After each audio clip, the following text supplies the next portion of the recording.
All right, let's take a look at sports now. Here's Charles Aruka.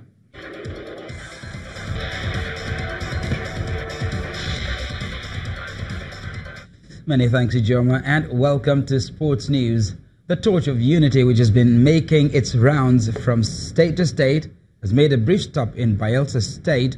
The Deputy Governor of the state, Rear Admiral John Jonah, who received the torch at a brief handover ceremony in Yenagoa, described sports as a unifying factor. Had been a very, very good unifying factor in this country. Not only in this country, everywhere. But in our own case, we need it even more. That we are not doing this for all those years. It's actually a thing of concern for all of us. So we should be very glad. We are very glad that it is coming back. Sports, fitness, occupation of the youth, the entire energy they have. You launch them into sports, they concentrate there, and at the end, these days people make fortune out of sports. And if we don't regularly expose our youth to these activities, we lose in that aspect as well. So it's a very commendable effort on the part of the federal government.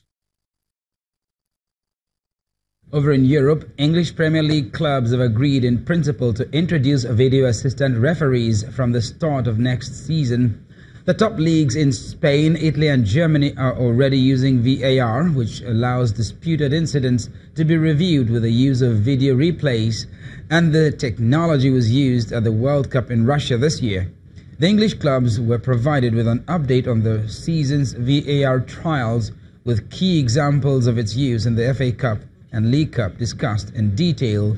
The league has been using goal line technology since 2013.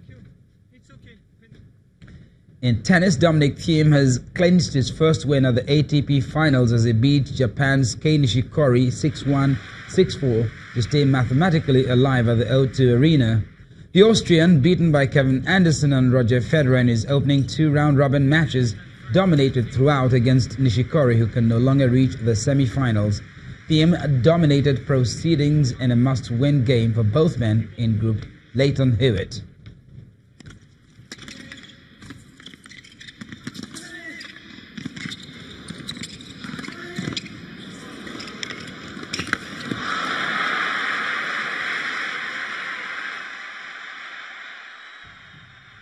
And that's it on Sports News. Back to Ijoma with the rest of the news at 10.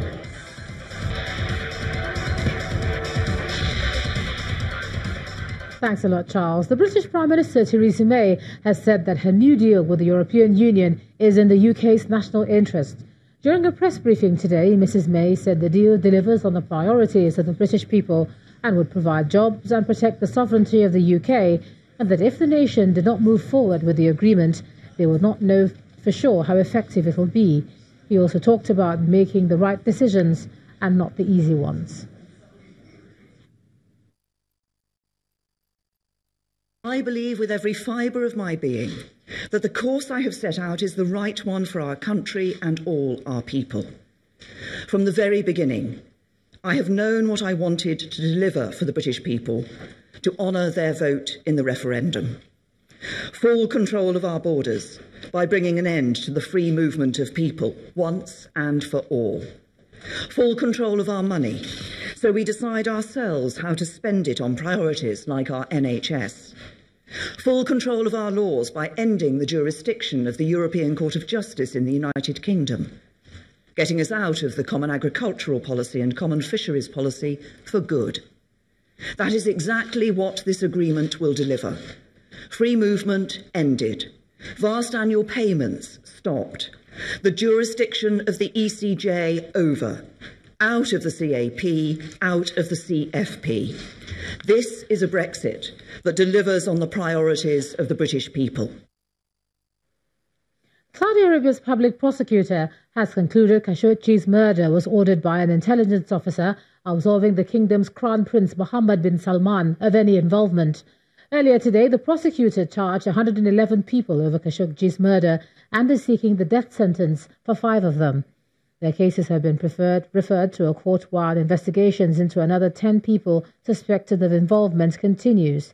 In the meantime, the Treasury Department has imposed economic sanctions on 17 Saudi officials. It says it's targeted and brutally killed Khashoggi saying they have to face the consequences for their actions.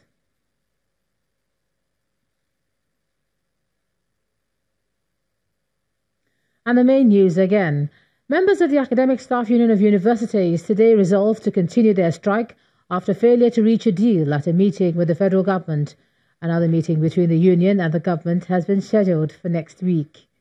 Also today, the Nigerian Labour Congress asked its members to vote out any governor or political party that fails to honour the 30,000 naira minimum wage agreement, even as the state governors say they are unable to pay the proposed amount. And British Prime Minister Theresa May today defended the new Brexit deal with the European Union, saying it's in the UK's national interest. And that's the news at 10 tonight. Thanks so much for staying with us. I'm Ijoma Benyato. You have a good night.